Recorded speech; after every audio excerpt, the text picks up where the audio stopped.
Hello friends, हम लोगों ने लेक्चर नंबर 3 में देखा था।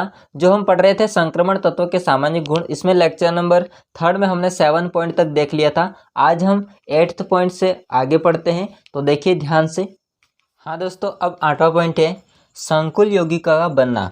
दोस्तों, अगर संकुल यौगिका बनना की अपन बात करेंगे, फॉर्मेशन ऑफ कॉम्प्लेक्स कंपाउंड की डिटेल से अगर हम देखेंगे तो ये कोऑर्डिनेशन कंपाउंड वाला चैप्टर हम पढ़ेंगे जब, तब इसके बारे में डिटेल से देखेंगे कॉम्प्लेक्स कंपाउंड का मतलब क्या होता है। बाकी आप समझ लीजिए कि संक्रमण जो तत्व होते हैं वो क्या बनाते हैं, कॉम्प्लेक्स कंपाउंड बनाते हैं। ठीक है, ऐसा देखिए क्यों होता है। तो देखिए, जो भी धातु आयन होंगे, धातु आयन का मतलब होता है संक्रमण तत्व। ठीक है, तो धातु आयन होंगे वो निश्चित संख्या में ऋणायन हो सकता है या फिर उदासीन हो सकता है। उन अणुओं से वो क्या करते हैं, बंध बनाते हैं, और ये किसका निर्माण करते हैं, कॉम्प्लेक्स कंपाउंड संकुल यौगिक का निर्माण करते हैं। जैसे कि देखिए एग्जाम्पल के थ्रू आप Fe होगा दोस्तों, इसको बोला जाता है केंद्रीय धातु परमाणु, या फिर हम कह सकते हैं धातु आयन।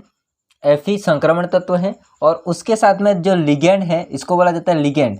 ये जो होता है वो क्या करता है, इसके साथ बंध बनाता है Fe के साथ में। तो Fe होता है, उसके साथ में कितने बंध बना रहे हैं, 6।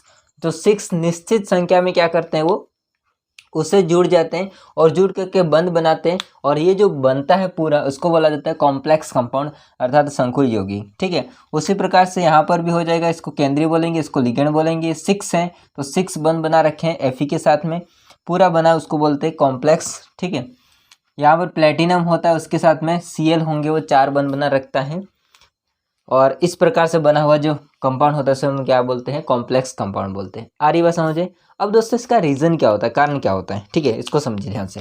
दोस्तों ये जो कारण है वो हर एक जो पॉइंट पढ़ेंगे उसके लिए लागू होगा। तो आप एक बात फिक्स से याद रखिए, एक तो ये वाला, इसके बाद ये वाला परिवर्ती ऑक्सीकरण अवस्था वाला, और ये वाला। ठीक है, मतलब जो कारण है वो सबके लिए वही होंगे। जैसे कि मैंने यहाँ पर नीचे लिखा है ना, उसके लिए कारण नहीं लिखा है, तो इसमें ये कारण वही होंगे। ठीक है, तो सबके लिए वही अप्लाई होंगे। कारण क्या होता है कि जो संक्रमण धातु होते हैं, संक्रमण तत्व होते हैं, डी ब्लॉक के तत्व होते हैं, उनका आकार छोटा होता है। इनका आकार कैसा होता है, छोटा होता है। तथा धनावेश घनत्व होता है, कैसा होता है, उच्च होता है। मतलब धनायन बनाते हैं तो उनका जो घनत्व होता है वो कैसा होता है, उच्च होता है, जिसके कारण से ये लिगेंड होते हैं। और लिगेंड कौन सा आपको मैंने बता दिया, जैसे कि Cn हो जाएगा, Cl होगा।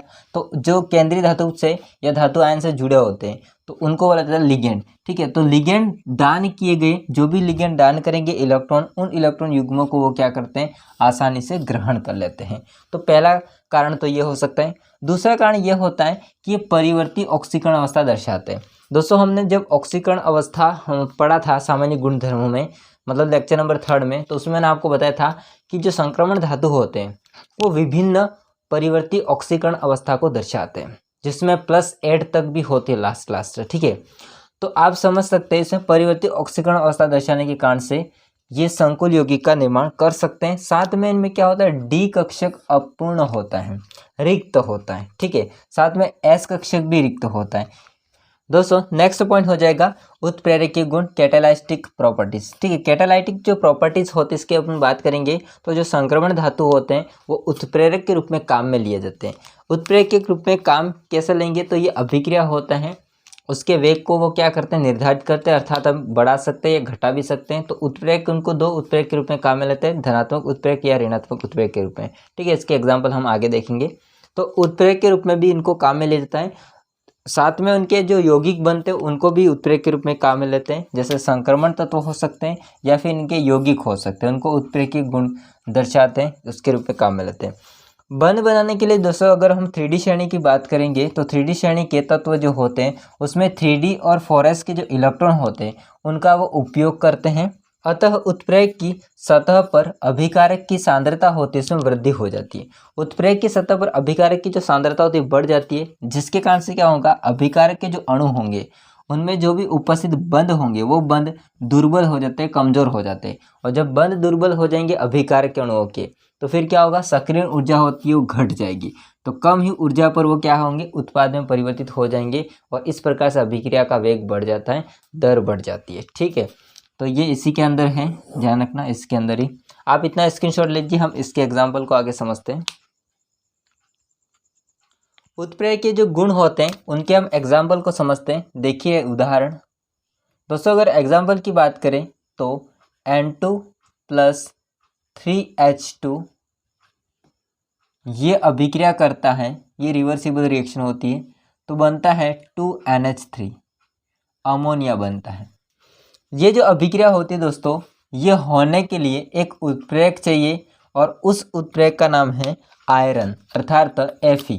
तो Fe की उपस्थिति में यह अभिक्रिया होती है, जहाँ पर Fe क्या है, तो Fe है दोस्तों संक्रमण तत्व। तो संक्रमण तत्व होता है वो किसके रूप में काम में आ रहा है, यहाँ पर उत्प्रेरक के रूप में काम में आ रहा है। ठीक है, सेकेंड रिएक्शन समझते हैं। 2SO2 + O2 ये भी एक रिवर्सिबल रिएक्शन होती है और इससे बनता है 2SO3। दोस्तों ये जो अभिक्रिया हो रही है ये भी रिवर्सिबल रिएक्शन है और इसको होने के लिए यहाँ पर एक यौगिक होता है संक्रमण धातुओं का, वो हो जाएगा V2O5। जो V2O5 है वो क्या है, संक्रमण तत्वों के यौगिक। ठीक है, संक्रमण तत्वों के या डी ब्लॉक के तत्वों के यौगिक। और ये यौगिक होता है वो किसके रूप में काम में आया है, उत्प्रेरक के रूप में काम में आया। ठीक है, तो इस प्रकार से उत्प्रेरक के रूप में संक्रमण धातु होते हैं या तत्व होते हैं और साथ में इनके यौगिक होते हैं, वो उपयोग किए जाते हैं, प्रयोग किए जाते हैं। नेक्स्ट पॉइंट समझते हैं दोस्तों, हम 10वां पॉइंट समझते हैं। 10वां पॉइंट का नाम हो जाएगा अंतराकाशी यौगिक का बनना। हाँ दोस्तों, अब इसका है 10वां पॉइंट अंतराकाशी यौगिकों का बनना, फॉर्मेशन ऑफ इंटरस्टेशियल कंपाउंड्स। दोस्तों अगर हम अंतराकाशी यौगिकों की बात करेंगे तो संक्रमण जो धातु होते हैं, ये संक्रमण धातु क्या करते हैं, बहुत से अंतराकाशी यौगिकों का निर्माण करते हैं। ऐसा क्यों होता है दोस्तों, तो इनके जो रीजन होते हैं, आगे जो मैंने बताया हर एक रीजन होता है वो अप्लाई होगा सब में, इसके अलावा कुछ एक्स्ट्रा होता है वो मैंने यहाँ पर लिख दिए। जब ये संक्रमण धातु होते हैं वो व्यवस्थित होते हैं, ठीक है, तो उनके मध्य में खाली स्थान रह जाता है, उनको बोला जाता है अंतराकाशी अवकाशीय स्थान। वहाँ पर क्या करते हैं दोस्तों, जो छोटे परमाणु होते हैं, जो छोटे परमाणु जैसे कार्बन हो गया, नाइट्रोजन हो गया और हाइड्रोजन हो गया, ऐसे जो छोटे परमाणु होते हैं वो उन स्थानों में फीड हो जाते हैं। मतलब इनके क्रिस्टल जालक के अंदर उपस्थित जो अंतराकाशीय स्थान होते हैं वहाँ पर वो ग्रहण कर लेते हैं या फीड हो जाते हैं। एंड सामान्यतः रूप से अगर देखा जाए तो यह नॉन स्टोइकोमेट्रिक होते हैं, न तो ये आयनिक होते हैं और न ही वो सहसंयोजी होते हैं। दोस्तों अगर इनके रीज़न की बात करेंगे तो कारण क्या है, तो ऐसा क्यों होता है, क्योंकि संक्रमण तत्व होते हैं इनके गलनांक उच्च होते हैं, अत्यंत कठोर होते हैं, साथ में धात्विक चालकता इनकी सुरक्षित रहती है, ये इंपॉर्टेंट बात है। इसके बाद में रासायनिक रूप से ये दोस्तों कैसा होते हैं, क्रियाशील नहीं होते। रासायनिक रूप से अगर देखा जाए तो ये क्रियाशील नहीं होते। अब किस प्रकार से व्यवस्थित होते हैं वो देखिए, हम देख लेते हैं। मान लीजिए हमारे पास में जो बड़े बड़े बना रहा हूँ वो है संक्रमण तत्व या संक्रमण धातु, ठीक है, ऐसे व्यवस्थित हैं। तो आप देख रहे हैं उसमें कि बीच बीच में क्या हो रहा है, खाली जगह बच जाती है। उस खाली जगह को हम लोग क्या बोलते हैं, अंतराकाशी अवस्थान या अवकाश। अब दोस्तों इनके बीच में जो छोटे आकार वाले छोटे जो परमाणु होते हैं जैसे कि नाइट्रोजन, कार्बन, हाइड्रोजन वगैरह, तो इसके बीच में यहाँ पर फीड हो जाते हैं इससे। अब जो ये कंप्लीट यौगिक बन जाता है इसको बोला जाता है अंतराकाशी यौगिक। ठीक है, इस प्रकार से इतना स्क्रीनशॉट ले लीजिए। हम एक पॉइंट और पढ़ते हैं उसके बाद खत्म करते हैं इसको। अब दोस्तों लास्ट पॉइंट देख लेते हैं। लास्ट पॉइंट है मिश्र धातुओं का बनना, फॉर्मेशन ऑफ एलॉय। दोस्तों अगर इसकी बात करेंगे तो आपको पता है जो भी संक्रमण धातु होते हैं मिश्र धातु बनते हैं, है ना। अगर हम बात करें डी ब्लॉक के तत्वों की, तो डी ब्लॉक के तत्वों के परमाणु आकार होता है वो लगभग समान होता है। आपने देखा था जैसे कि ऊपर से नीचे आते थे, हमने गुणों में आगे देखा था परमाणु आकार में, ऊपर से जब नीचे आते थे वर्ग में संक्रमण तत्वों में तो 3D से 4D आते थे तो आपको आकार बढ़ता हुआ नजर आता था। बट आप जैसे 4D से 5D में आते थे तो वहाँ पर लेंथनेट संकुचन काम कर रहा था और जिसकी वजह से 4D और 5D का आकार लगभग सेम आ रहा था। तो अगर देखा जाए तो बेसिकली इनका आकार लगभग सेम होता है, ठीक है। इसलिए ये एक धातु परमाणु दूसरी धातु के परमाणु में अनियमित रूप से क्या होते हैं, वितरित होते हैं। अनियमित रूप से वो क्या करते हैं, बिखर जाते हैं। ठीक है, वह परमाणु मिश्र धातु बनाते हैं जिन परमाणु के धात्विक जो त्रिज्या होती है वो लगभग कितनी होती है, 15%।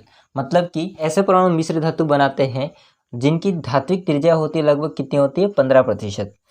तो मिश्र धातु के क्या गुण हो सकते हैं? तो मिश्र धातु के 3 मुख्य रूप से गुण मैंने यहाँ पर लिखे। एक तो ये समांगी ठोस विलयन के रूप में होते हैं, साथ में इनका गलनांक उच्च होता है, कठोर होते हैं। ये आगे भी मैंने वही बताया था। इसके एग्जाम्पल देख लीजिए, जैसे कि स्टील आप लोग को बहुत सारे देखे होंगे, यूज़ भी करते होंगे। तो स्टील होंगे और स्टेनलेस स्टील जो होते हैं ये मुख्य रूप से इतनी धातु होते हैं इनका मिश्रण से बनाया जाता है, जैसे क्रोमियम, वेनेडियम, टंगस्टन, मोलिब्डेनम और मैग्नीज। इन धातुओं के मिश्रण से स्टील और स्टेनलेस स्टील का निर्माण किया जाता है। और इसके बाद आपने ये तो बचपन से ही पढ़ते आ रहे होंगे, पीतल किसका मिश्रण होता है पीतल? तो पीतल होता है कॉपर, तांबा और जिंक जस्ता का मिश्रण होता है, ठीक है। और कांसा होता है वो कॉपर, तांबा एंड साथ में टीन होता है Sn, ठीक है। 50 तत्व होता है। इसका मिश्रण से क्या बनता है, कांसा बनता है। दोस्तों ये वीडियो यहीं एंड करते हैं और इसी के साथ में जो संक्रमण तत्व थे उनके सामान्य लक्षण थे वो कंप्लीट हो जाते हैं। अब हम आगे देखेंगे डी ब्लॉक के या संक्रमण तत्वों के महत्वपूर्ण यौगिक। तो वीडियो कैसा लगा कमेंट करके बताएगा। वीडियो अच्छा लगा तो लाइक कीजिए, चैनल को सब्सक्राइब नहीं कर देना। मिलते नेक्स्ट वीडियो में, तब तक के लिए जय हिंद, वंदे मातरम।